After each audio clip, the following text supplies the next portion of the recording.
Bismillahirrahmanirrahim. Assalamualaikum warahmatullahi wabarakatuh. Alhamdulillah wassalatu wassalamu ala Rasulillah wa ala alihi wa sahbihi wa man tabi'ahu wa mawalah. Yang sama-sama kita hormati Ketua Surau Ad-Din beserta seluruh pengurus, para alim ulama, guru-guru kita, para asatiz, semua jamaah yang hadir tak dapat saya sebutkan satu persatu. Insyaallah kita semua dimuliakan Allah Subhanahu wa taala. Amin ya rabbal alamin. Tema kita keutamaan infak dan sedekah. Kalau ada orang memasukkan duit ke kotak, itu namanya infak. Kalau ada orang melihat kotak itu dengan senyum, itu namanya sedekah. Karena sedekah itu umum. Likulli sulama minkum sedekah. Setiap tulang-tulang sendi ini sedekah. Pergi dia ke Surau Ad-Din, ditengoknya sendal-sendal itu kacau balau, lintang pukang, tunggang langgang, macam Ukraina diserang Rusia. Disusunnya rapi. Itu infak apa sedekah? Sedekah. Pergi dia ke Surau Ad-Din, ditengoknya habis kena hujan tenda-tenda, lalu diluruskannya lagi, dibersihkannya lagi. Itu infak apa sedekah? Itu namanya sedekah. Dia tak bisa membantu, sudah tua, tapi dia masih bisa memberikan semangat. Anak-anak muda, kalian semangat ya. Itu infak apa sedekah? Sedekah. Makanya kata Nabi, tabassumika fi wajhi akhika sedekah. Senyummu ke wajah saudaramu itu adalah sedekah. Sedangkan infak, wa anfiqu min thayyibati ma kasabtum. Berinfaklah kamu hasil usaha.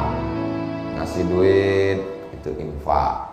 Ngasih air putih itu namanya infak. Mengasih kue infak. Bentar lagi kue datang. Kalau benda dia dalam bentuk materi itu infak. Kalau bendanya tidak hilang-hilang sampai hari kiamat, itu namanya wakaf. Misalnya ngasih tanah, apakah hilang tanah Surau Ad-Din ini? Tak hilang. Ada yang makan tanah sih? Tak ada. Tanah Surau Ad-Din tak hilang sampai hari kiamat. Itu namanya wakaf. Wakaf tidak boleh hilang. Makanya tidak bisa wakaf lilin. Saya wakafkan lilin ini, tak bisa. Karena lilin setelah dibakar hilang. Tiang ini infak atau wakaf? Wakaf. Tiang ini tak boleh hilang. Andai Surau Ad-Din ini 20 tahun lagi berubah menjadi Masjid Ad-Din 10 lantai, maka tiangnya ini tak boleh hilang. Tiangnya ditumbangkan, tetap dijadikan lantai pondasi dasar. Tak boleh hilang tiang, karena dia wakaf. Orang dulu menyerahkan duit ke Surau Ad-Din ini akadnya adalah wakaf. Barang wakaf tak boleh hilang. Jadi kalau ada renovasi masjid, semua yang ada di masjid itu mesti balik. Andai terpaksa mesti dijual, duitnya tetap balik lagi ke masjid. Tak boleh hilang. Ini diantara perbedaan antara wakaf, infak, sedekah. Kalau zakat Pak Ustaz? Kalau zakat wajib. Infak, wakaf, sedekah itu sunat. Kalau zakat dia wajib dan ada haulnya setahun sekali dan ada nisabnya, ada batasnya. Kalau zakat, wakaf, infak tak ada batasnya. Misalnya punya kambing 40 ekor, maka dikeluarkan zakatnya 1 kambing. Punya onta 5 ekor, dikeluarkan zakatnya 1 kambing. Punya emas 85 gram, dikeluarkan zakatnya 2,5%. Katanya ada emas yang tak dizakati, Pak Ustaz. Ada Mas Parno, Mas Paijo. Maaf. Nah, inilah dia 4 yang mesti dibedakan: zakat, wakaf, infak, sedekah. Jadi nanti kalau anak ibu, anak bapak bertanya, mak ya, apa beda zakat, wakaf, infak, sedekah? Udah dijelaskan Ustaz Somad ini tadi, cuman aku tak bisa ngulang lagi. Aku tadi tak dapat tempat duduk, jadi pikirkan semua. Mudah-mudahan semua kita ini selalu dalam rahmat Allah. Keutamaan infak dan sedekah. 1. As-sadaqatu tadfa'ul bala. Sedekah menolak bala. Andai kita ditakdirkan hari ini menabrak seekor ayam, tertulis di Lauhil Mahfuz, hari ini, hari apa ini? Hari Sabtu, bahwa kamu dalam perjalanan ke Concong menabrak seekor ayam, lalu kemudian bersedekah, maka dihapus, tak jadi menabrak. Janji Allah SWT disampaikan Nabi Muhammad SAW. As-sadaqatu tadfa'ul bala. Makanya orang tua-tua kita dulu selalu mengatakan sedekah tolak bala. Makanya kalau udah sedekah tolak bala, makan aja. Ada daging kambing, makan, karena itu tolak bala. Dan kabarnya kambing di tembilahan ini tidak mengandung kolesterol, karena kambing di sini mengandung anak kambing.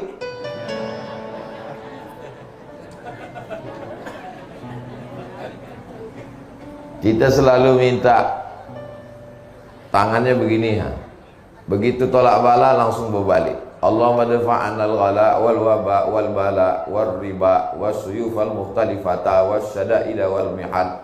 Menolak segala bala. Dia lupa ada satu lagi cara menolak bala adalah apa pula bersolawat. Solawat betul juga, tapi tema kita ini bersedekah. Salawat bagus, tapi tema kita ini sedang bersedekah. Kadang orang-orang pelit nih kalau begitu dibelok-belokkannya, biar tak keluar duit. Apa tak sanggup Allah Subhanahu wa Ta'ala menurunkan emas 3 ton di halaman surau Ad-Din ini? Innama amruhu idza arada syai'an ayyakula lahu kun. Sanggup, mudah bagi Allah. Kenapa tak diturunkannya? Ujian. Ada orang diuji kakinya datang ke surau, buktinya lulus. Ini jamaah tembilahan diuji kakinya untuk datang ke surau Ad-Din, becek-becek, hujan-hujan, pagi-pagi, dingin-dingin, lulus. Datang dia kemari. Sampai kemari di luar pula. Tak merajuk dia, tetap bertahan. Andai ada orang yang diuji telinganya mendengarkan ceramah, lulus. Tapi ketika diuji kantongnya, disitulah kumat penyakit asli. Jadi ini sedekah, infak ini adalah ujian dari Allah. Mudah-mudahan kita semuanya lulus ujian insyaallah. Jadi kalau mau dijauhkan dari segala matra bahaya bala. Anak saya kuliah di Jakarta, di Jogja, di Surabaya, di Medan, jauhkan dari bala, Pak Ustadz, sedekah. Suami saya sedang di luar kota, Pak Ustadz, doakan supaya jangan sampai dilarikan pelakor, sedekah.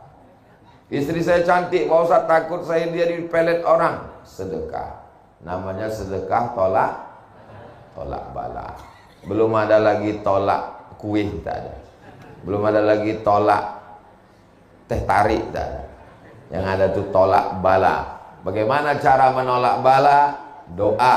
Bagaimana cara menolak bala? Zikir.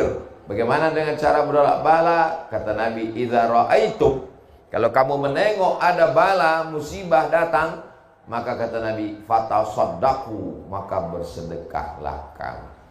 Dulu orang-orang tua kita itu tak pakai dalil dia. Dimasaknya ayam, dimasaknya nasi, dimasaknya kue, diundangnya tetangga. Habis itu, mari kita berzikir qul huwallahu, qul huwal falaq, qul huwal nas, ayat kursi, afdhaluz zikri fa'lam annahu la ilaha illallah. Apa acara ini, Pak? Sedekah tolak bala.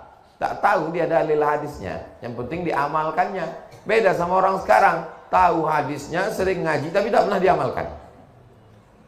Itu maka orang dulu itu lebih berkah hidupnya. Alhamdulillah, orang-orang tembilahan ini suka bersedekah tolak bala. Itu maka tembilahan ini aman sampai hari kiamat insyaallah.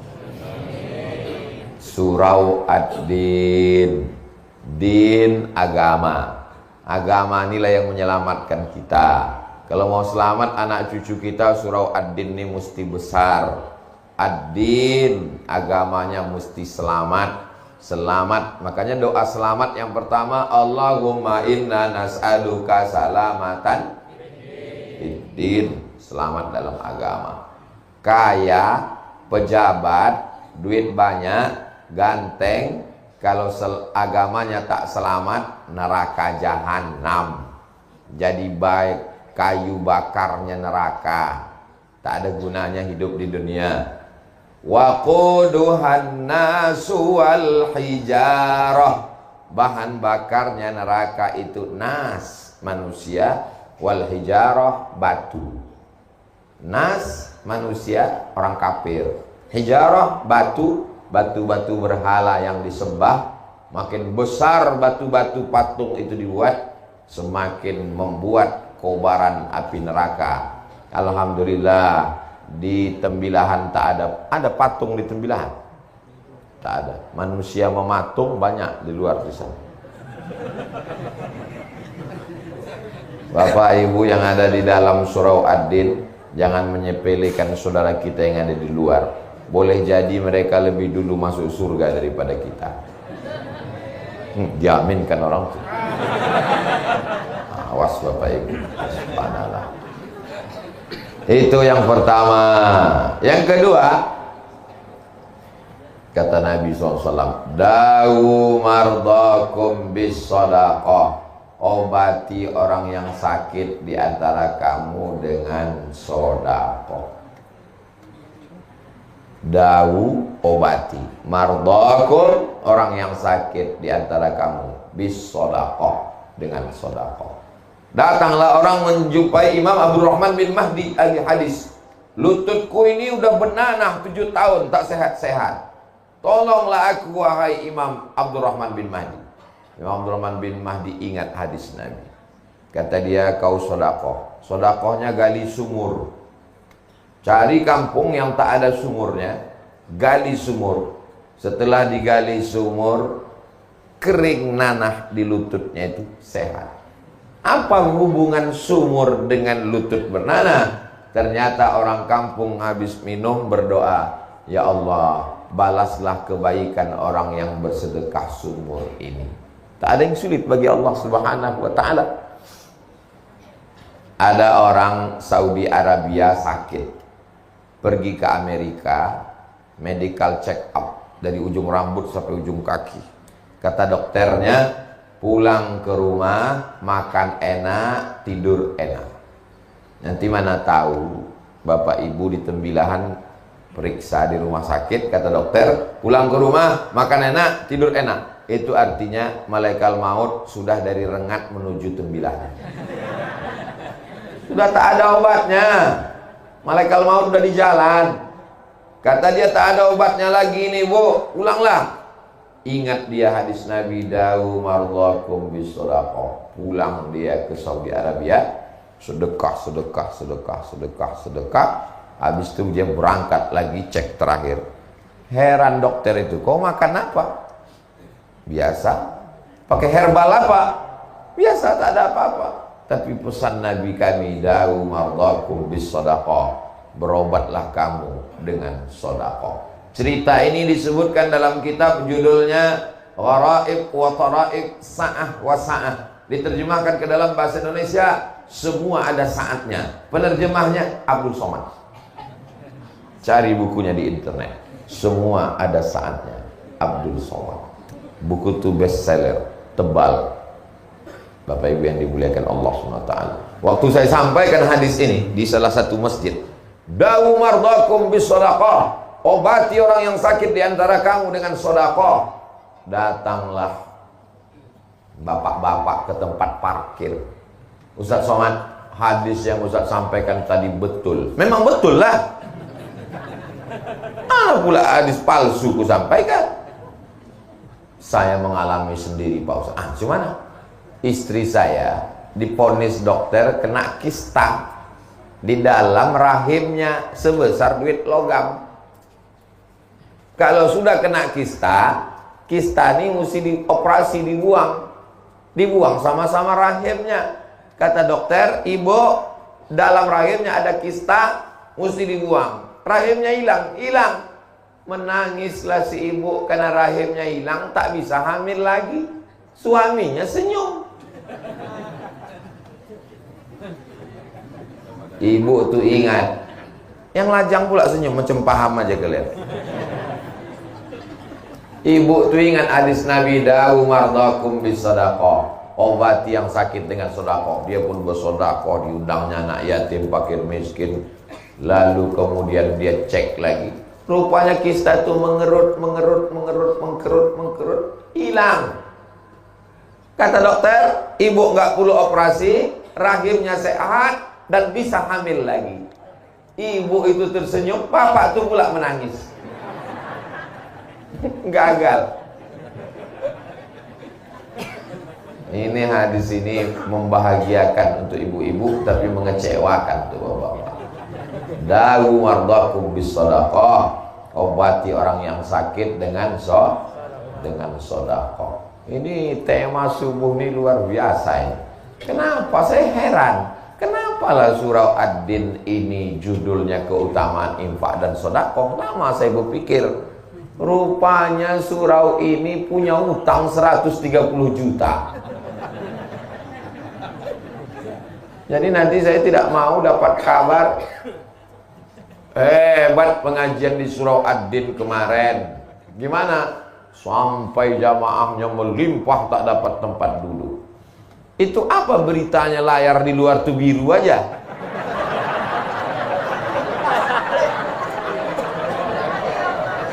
Hah?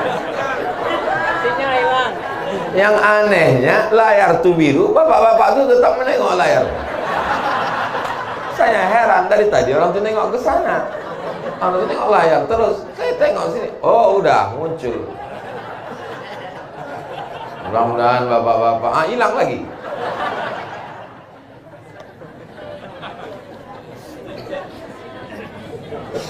Bapak Ibu yang dimuliakan Allah Subhanahu wa taala.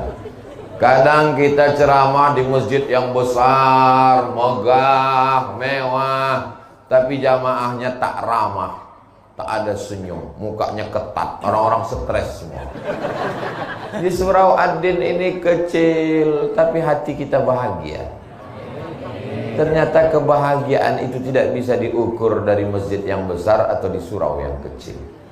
Kebahagiaan itu ada di dalam hati orang yang beriman.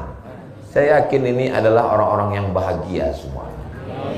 Apa bukti bahagia? Lunaslah hutang surau Ad-Din. Bapak Ibu yang dimuliakan Allah, kita lanjutkan yang ketiga. Adik-adik tolong diingat, ini nanti akan keluar dalam UAS, ujian akhir semester. Ketiga, waktu orang sudah mati, masuk ke liang lahat, ditutup pakai papan, ditimbun dari atas. Setelah itu mobilnya pulang. Dan tak lama sesudah itu namanya di STNK BPKB berganti dengan nama orang lain. Diganti di kantor Samsat. Kenapa berganti? Karena Pak Polisi tak mau menangkap almarhum. Lo tak percaya tanya sama Pak Polisi. Lalu kemudian rumahnya dijual, dibagi ke ahli waris. Istri dan anaknya di tepi kubur menangis, menetes air mata, berdoa Allahumma filahu. Habis itu pun pulang semua ke rumah. Wa yabqa wahidun, yang tinggal di kubur itu cuma satu. Yang satu yang mengalir itu yang disebut Nabi shadaqatun jariyah. Jariyah artinya mengalir sampai hari kiamat. Kalau membacakan Al-Fatihah mesti disebutkan ila ruhi fulan bin fulan Al-Fatihah, baru sampai. Tapi kalau untuk sedekah jariah, siapa yang berwakaf tanah Surau Ad-Din nih, saya tak tahu namanya. Tapi dari mulai ayat yang saya baca jadi imam tadi, tausiah, zikir dan doa mengalir pahalanya ke orang yang berwakaf Surau Ad-Din sampai hari kiamat. Zuhur, asar, maghrib, isya, i'tikaf, salat Ramadan, tarawih mengalir. Itulah yang diingin-inginkan orang mati, mendapatkan pahala yang tak putus. Ibu-ibu masih ada wirid Yasin? Ada. Begitu pas, jangankan mati, maaf cakap, sedang halangan aja udah tak datang. Ibu anu kok nggak datang? Ya dia belum bisa datang. Kenapa? Anaknya masih kecil. Oh, ibu yang satu lagi anaknya kan udah besar. Anak yang besar tuh pula menitipkan anak kecil. Dulu tak datang wirid Yasin menjaga anak, sekarang tak datang wirid Yasin menjaga cucu. Belum lagi mati udah berhenti wirid Yasin. Tapi ada yang mengalir sampai hari kiamat. Itulah dia shadaqatun jariyah. Bapak ibu mau dapat amal mengalir sampai hari kiamat tak putus? Lunaskan hutang Surau Ad-Din. Ini memang iklan ini setiap 5 menit kali mesti diulang terus. Jadi ingat ya. Yang keempat, orang-orang mati itu ditanya sama Allah. Orang mati itu bisa tak ngomong?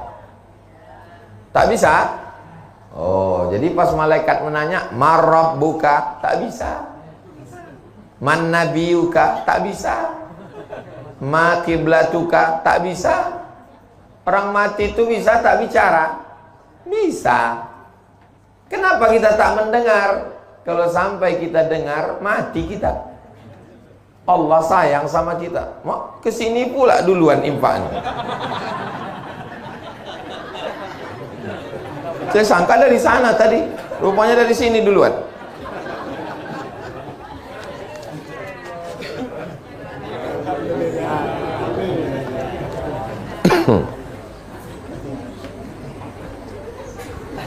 Saya walaupun pakai kain tetap pakai celana di dalam. Itu makan dompet saya di dalam. Orang-orang mati itu ditanya Allah Subhanahu wa ta'ala, "Hei mayat-mayat, jenazah-jenazah, maukah kalian hidup lagi?" Ditanya Allah Ta'ala. Apa kata orang mati itu menjawab? Jawabannya ada dalam Al-Quran. "Laula akhartani ila ajalin qarib." Tolonglah kasih aku hidup walaupun semenit saja. Kalau ku kasih kau hidup semenit, kau mau apa jenazah? Apa kata jenazah? Fa'asaddaqa wa akum minas salihin. Ternyata jenazah itu jawabannya satu. Kalau kau kasih aku hidup ya Allah, aku mau bersedekah. Kenapa jenazah itu tak menjawab? Hidupkan aku mau haji. Hidupkan aku mau tahajud. Hidupkan aku mau kawin lagi. Hidupkan aku mau. Kenapa dia mau sedekah? Dikaji oleh para ulama. Karena pahala yang langsung mengalir ke kubur adalah pahala sedekah. Begitu meninggal, langsung mengalir kerannya ke kubur liang lahat. Orang-orang yang berwakaf Surau Ad-Din ini, kalau hidup dia dimudahkan Allah segala urusannya. Kalau dia sudah meninggal, dilapangkan kuburnya sejauh mata memandang. Dijadikan makam liang lahatnya salah satu dari taman-taman surga. Dijauhkan kuburnya dari lubang-lubang neraka. Maka usahakan kalau bisa. Kalau tak bisa ya tak apa-apa. Saya kan ustadz, saya tidak bisa memaksa.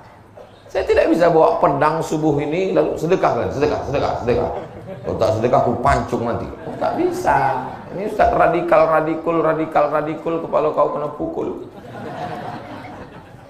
Ustaz itu artinya dai. Dai itu hanya mengajak. Saya mengajak Bapak Ibu, tak ada untungnya untuk saya. Kumpulkan duit Bapak Ibu, nanti akan saya bawa ke Pekanbaru untuk bangun pesantren saya. Abdul Somad tak begitu. Mengajak jamaah ngumpulkan duitnya untuk bangun pesantren Jil As-Salamah. Kumpulkan duit orang tembilahan, duitnya untuk membangun pesantren Hayatul Quran. Kumpulkan duit jamaah subuh untuk bayar utang Surau Ad-Din. Bukan duit orang tembilahan dibawa ke Pekanbaru untuk membangun pesantren, menyelesaikan masjid Ustaz Somad. Bapak Ibu yang kaya-kaya, yang ada duit, mau menolong Masjid Ad-Din, saya tak ada untungnya sama sekali. Dan kalau Bapak Ibu masuk neraka, saya juga tak ada ruginya sama sekali. Cuman kalau saya masuk surga nggak ada Bapak Ibu, rasanya nggak enak. Nggak ada lo, nggak rame guys. Orang beriman itu tidak egois. Orang beriman itu kalau masuk surga, dia tidak hanya sekedar jumpa bidadari, makan, minum, dak. Yang pertama dia tanya, kawanku di Surau Ad-Din dulu mana? Kemana kawanku yang ada di Surau Ad-Din dulu? Rupanya orang Surau Ad-Din sudah masuk surga Jannatul Firdaus semua, insyaallah. Amin. Sebagaimana kita bersama di Surau Ad-Din, begitu juga lah nanti kita bersama Rasulullah sallallahu alaihi wasallam. Saya yakin dan percaya Surau Ad-Din ini nanti ke depannya besar karena lapangannya masih luas, berubah menjadi, ini dekat dari masjid, jauh. Nah, kalau dekat dari masjid dia tak bisa dua masjid berdekatan Jumat kalau jamaahnya tak cukup, apalagi dalam mazhab Syafi'i yang ketat. Tapi kalau masjid jauh, ini dirubah nanti ke depan lebih besar, ada MDA-nya. Kalau tak bisa ke samping, ke atas. Kalau tanahnya luas, ke samping. Kalau tanahnya tak luas, naikkan bangunan ke atas. Di Pontianak, Kalimantan Barat, ada masjid Ustadz Lukman. Di pemukiman saudara kita Tionghoa, tak bisa lagi ke samping, dinaikkan ke atas. 6 lantai masjidnya. Bisa. Di lantai atasnya ada kantor, takut pula tersangkut di kipas. Di lantai atasnya ada hotel, dibuat hotel bintang 5. Di atas lantai atasnya ada ruang pertemuan convention hall, di bawahnya masjid. Bisa saja, di Mesir banyak begitu. Di bawah masjid, di atasnya hotel, di atasnya kondominium, di atasnya apartemen. Bisa saja ke depan, di bawahnya masjid Surau Ad-Din, di atasnya adalah hotel, di atasnya kantor. Hotelnya hotel syariah. Sehingga Ustaz Somad nanti kalau ceramah ke tembilahan, ustaz-ustaz yang datang dari Pekanbaru, dari Banjarmasin, dari Banjarbaru, yang datang ke tembilahan, dia tidak lagi tinggal di hotel, tapi tinggalnya di hotel syariah di atas Surau Ad-Din, insyaallah. Amin. Kira-kira Ustaz Somad dapat tak amal jariahnya? Dari bunyinya macam-macam tak setuju. Bapak Ibu yang dimuliakan Allah, saya datang ke Surau Ad-Din ini menumpang tuah. Kalau kata orang Melayu, menumpang tuah. Yang bertuah itu orang Surau Ad-Din. Datang saya menumpang tuah, sehingga kalau mengamal amal jariah, dapat setetes dari Jilus Salama, dapat setetes dari Surau Ad-Din, dapat setetes. Tah dari mana amal jariah mengalir itu? Mana kita tahu? Kita tak tahu tah mana doa orang-orang yang soleh, yang ikhlas ini yang menembus pintu langit sehingga kita masuk ke dalam surga Allah. Makanya jangan kita zolimi orang, jangan aniaya orang, jangan susahkan orang. Termasuk ceramah jangan panjang-panjang.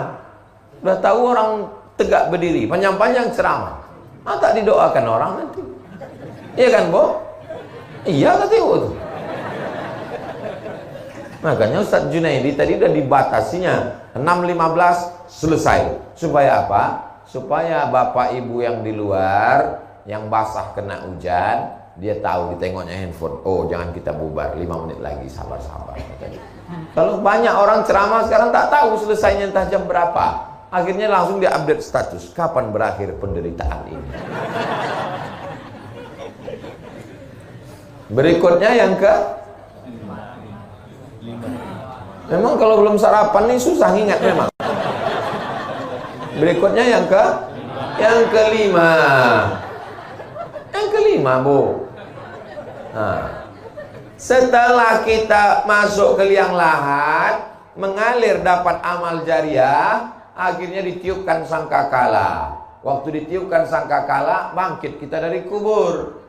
Idzas samaa'un fatarat, langit terbelah. Wa idzal kawakibun tasarat, planet bertabrakan. Wa idzal biharu fujjirat, air laut naik ke darat. Wa idzal quburu bu'athirat, semua yang dikubur dibangkitkan. Bangkitlah kita semua dari kubur.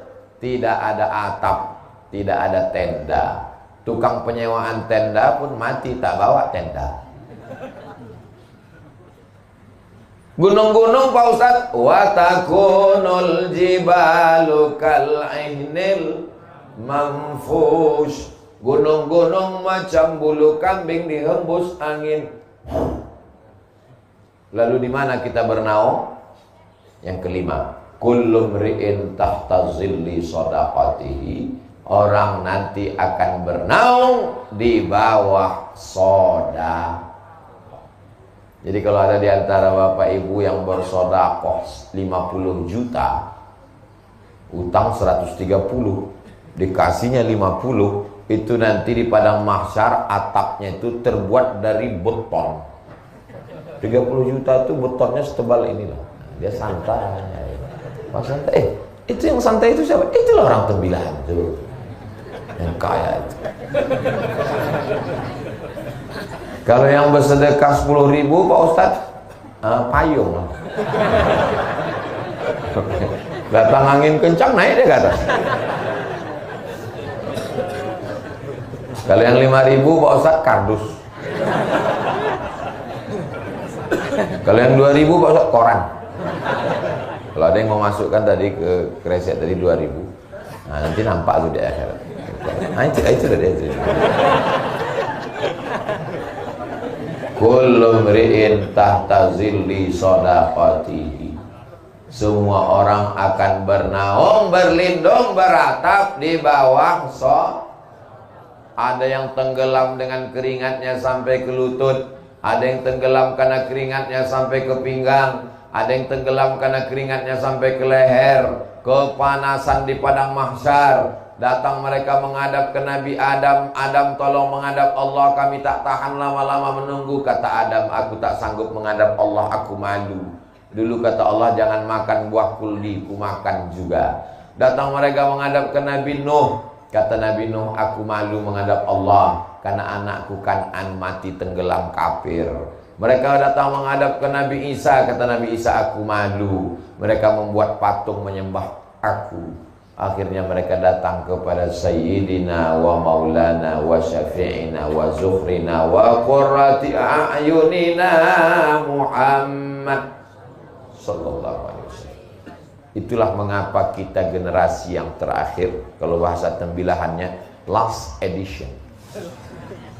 Kita memang umat yang terakhir, umat yang paling kecil, umat yang paling pendek, umurnya paling singkat, tapi kita lebih dulu masuk surga. Kenapa? Karena Nabi kita lah yang berani menghadap Allah Subhanahu wa ta'ala. Jadi selama beribu tahun di padang mahsyar itu, siapa yang menyelamatkan kita? Di mana kita bernaung? Kata Nabi, kullu mri'in tahta zilli shadaqatihi, setiap orang bernaung di bawah sedekahnya. Beruntungnya orang yang membangun surau Ad-Din ini, maka nanti ketika kita menghadap Allah di padang mahsyar, dia di bawah naungan sedekahnya. Bertuahnya orang yang bersedekah subuh ini, maka ketika nanti di padang mahsyar dia bernaung di bawah sedekahnya, insya Allah. Berikutnya yang keenam. Yang keenam itu adalah kata Nabi Shallallahu Alaihi Wasallam, "Ma min muslimin yusbihu." Kalau ada orang Islam yang nyawanya sampai subuh, nyawa kita sampai tak subuh nih? Karena sampai inilah kita hidup. Kalau tak sampai udah mati kita tadi malam. Datang saya melayat jenazah. Gimana suami ibu malam tadi? Malam tadi dia tidur Pak Ustadz, nonton TV, megang handphone. Sebelum itu cerita-cerita kami sempat ketawa-ketawa. Terus pas jam 3 tuh kami biasa tahajud. Saya bangun ini dia, bang tahajud. Saya pegang pipinya dingin. Rupanya udah meninggal jam 1 tuh Pak Ustadz. Biasanya yang mati mendadak itu kena serangan jantung. Jantung ini kan asal berhenti jantung tuh berdegup, mati. Mana pernah kita dengar si anu meninggal kenapa? Kena kurap. Mana ada? Saya serius ini.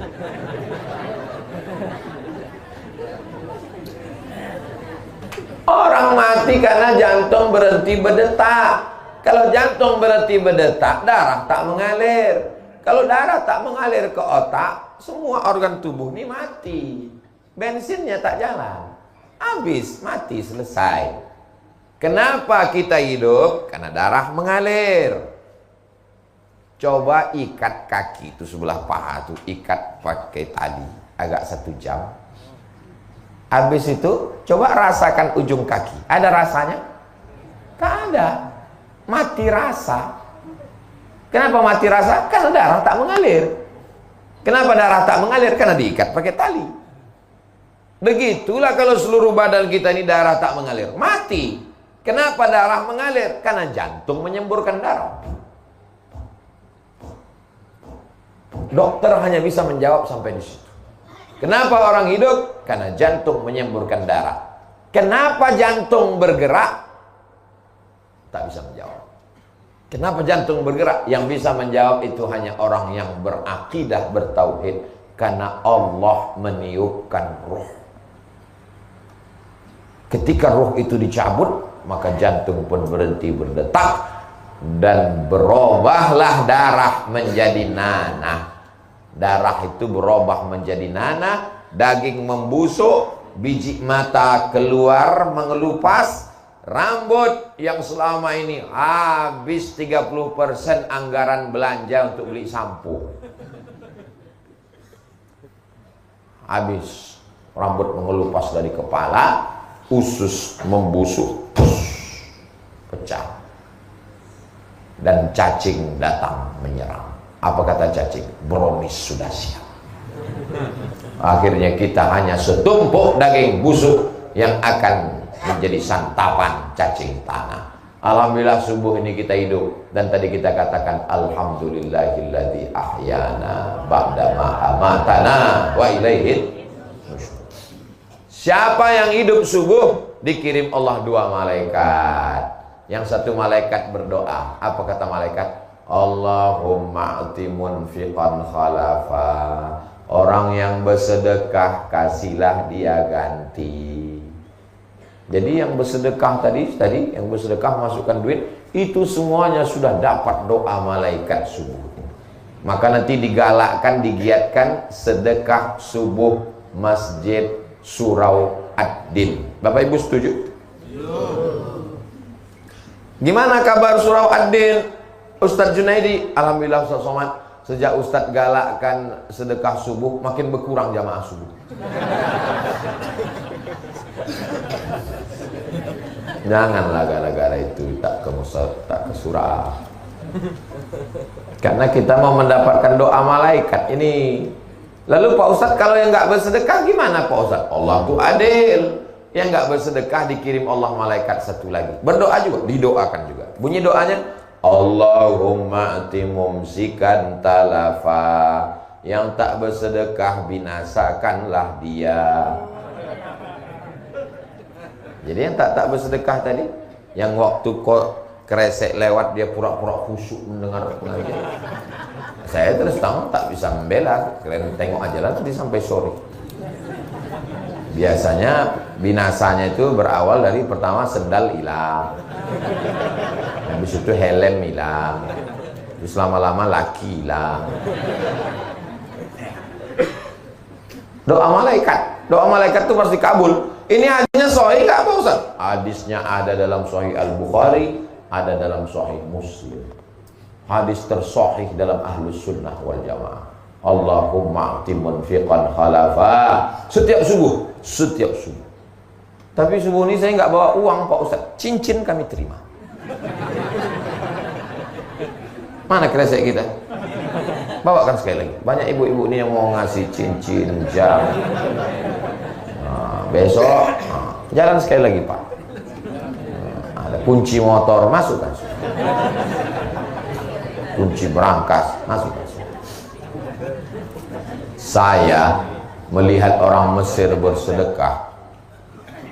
Begitu dibawakan goni beras, langsung orang Mesir, ibu-ibu, emak-emak Mesir itu membuka cincinnya, rantainya, gelangnya, masuk semua. Tengah saya nengok.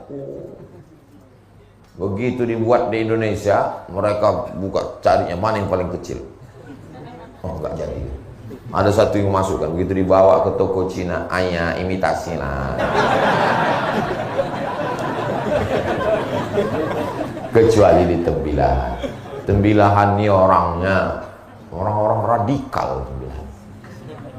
Pulang sholat Jumat di Masjid Al-Huda kemarin, saya posting 2 video. Susah mau keluar masjid. Di tempat lain biasa, mau lewat-lewat lah. Di sini luar biasa. Pondok pesantren bertumbuhan. Maulid paling ramai Tembilahan, Indragiri Hilir. Orangnya orang-orang militan. Misalnya kan saya yakin ini utang Adin ini lunas subuh. Pokoknya apapun judulnya, ujungnya utang ini lunas. Berikutnya yang ketujuh. Yang ketujuh adalah bahwa Nabi Shallallahu Alaihi Wasallam mengatakan, shadaqatus sirri tadfa'u mitatasu. Shadaqah menolak mati su'ul khatimah.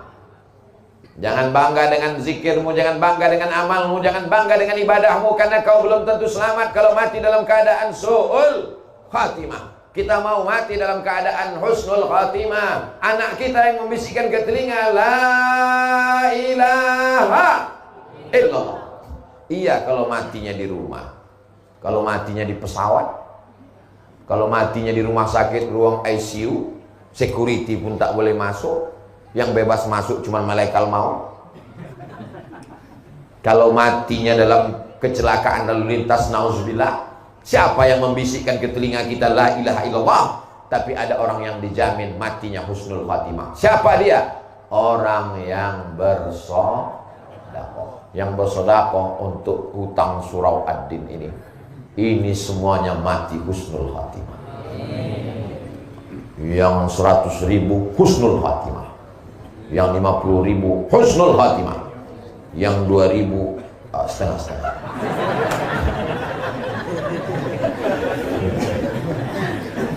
Husnul khatimah insyaallah. Kok kenapa tak bersedekah menyelesaikan hutang surau ad-din?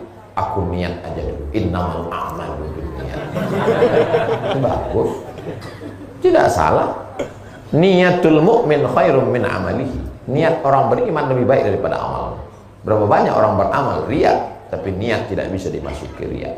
Pas dia mau masuk surga, tanya sama malaikat, aku masuk? Kata malaikat, kami berniat aja dulu mau masuk engkau.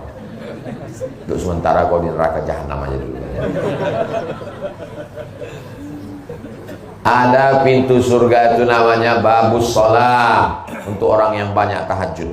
Ada pintu surga itu namanya babul jihad, untuk yang mati melawan Belanda, jihad fisabilillah. Ada pintu surga itu namanya babul kaziminal ghaiz, karena mampu menahan amarah. Ada pintu surga itu namanya babus shadaqah. Itu yang kedelapan. Yang kedelapan, keutamaan adalah masuk surga dari pintu babus shadaqah. Dan yang akan masuk ke pintu surga dari babus shadaqah itu adalah jamaah dari surau Ad-Din. Masuklah Abu Bakar Siddiq dari babus shadaqah. Ditanya sama malaikat, Abu Bakar Siddiq masuk dari babus shadaqah, siap. Berapa sedekahnya? Abu Bakar Siddiq waktu hijrah, ayahnya namanya Abu Quhafah. Siapa nama ayahnya? Abu Quhafah. Abu Quhafah tak Islam. Marah dia. Asma itu nama anak Abu Bakar. Asma, yaitu mana emas Abu Bakar? Emas Abu Bakar ada tuh. Mana emasnya? Aku curiga emasnya sudah dibawa pergi sama Muhammad. Ada tuh. Mana emasnya? Datang Asma, dimasukkannya batu ke dalam kain. Ini dia tuh, dipegang. Abu Quhafah ini buta. Pegang. Oh, masih ada. Padahal emas itu sudah habis untuk hijrah bersama Rasulullah SAW. Abu Bakar masuk surga dari babul, walaupun dari pintu mana dia masuk terserah, tapi dari babus shadaqah dia masuk. Berapa sedekah dia? Sebesar batu. Kira-kira kalau emas sebesar batu itu berapa gram itu? 1 kilo lah paling tidak. Lalu bagaimana dengan Utsman bin Affan? Utsman bin Affan mewakafkan hartanya fisabilillah bermiliar-miliar kalau dihitung sekarang. Tiba-tiba ada satu orang dari Tembilahan mau masuk surga dari babus shadaqah. Ditanya malaikat, apa yang kau berikan? Aku ikut melunasi hutang surau Ad-Din. Kata malaikat, masuklah. Cuman nomor antriannya agak panjang sih. Tak apa-apa, yang penting masuk surga. Daripada STJ, status tak jelas. Semua kita ini pasti masuk surga. Man qala la ilaha illallah Muhammadur Rasulullah dakhala jannah. Siapa yang mengucapkan la ilaha illallah Muhammadur Rasulullah masuk surga. Berikutnya yang ke 9, terakhir. Jadi nanti judulnya 9 keutamaan infak dan sedekah. Mantap. Yang ke-9 adalah kata Nabi SAW, as-sadaqatu tudfi'u ghadabar rabbi kama tudfi'ul ma'an nar. Sedekah memadamkan murka marah Allah seperti air memadamkan api. Api yang bergelora dipadamkan oleh air. Begitulah Allah tak jadi marah sama orang yang pelaku dosa gara-gara sedekah. Kau sudah bertobat, aku sudah sholat sunat taubat. Kau sudah bertobat, aku sudah beristighfar. Kau sudah bertobat, aku sudah berbuat baik. Ada satu yang belum kau lakukan. Apa dia? Bersedekah. Inilah Pak Ustaz, saya bingung ini. Kemana lah duitnya saya campakkan? Lunasi hutang-hutang surau Ad-Din. Karena saya udah tak sampai hati menengok Pak Ketua, itu yang lah wajahnya. Beda. Saya kan senyum tuh. Saya pun senyum tuh karena belum dikasih tahu judul ceramah. Seandainya waktu dipoto tuh dikasih tahu utang surau Ad-Din 130, mungkin saya tak sanggup juga senyum. Tapi insya Allah sekali lagi nanti saya datang ke surau Ad-Din ini akan ada secercah senyuman dari Pak Ketua. Menjadi ketua surau ini tidak ada untungnya, menanggung beban di hadapan Allah Subhanahu wa taala, beban pikiran. Jadi mudah-mudahan kita subuh ini mengurangi beban Pak Ketua, dan tidak ada untungnya bagi Pak Ketua, dan tidak ada untungnya bagi Ustaz Abdul Somad. Ini semuanya adalah untuk bekal kita nanti menghadap Allah Subhanahu wa taala. Itulah yang dapat saya sampaikan pada subuh ini. Jangan kemana-mana, kita lanjutkan setelah yang satu ini. Langsung doa. Ala hazihin niyah, mudah-mudahan keluarganya diberi sakinah mawaddah warahmah, anak-anak soleh dan soleh, Suami yang belum dapat hidayah, dibukakan pintu hidayah. Istri yang belum bertudung, belum sholat, dibukakan pintu hidayah. Negeri kita dijadikan baldatun thayyibatun wa rabbun ghafur. Ala hadhihi niyah al-Fatihah.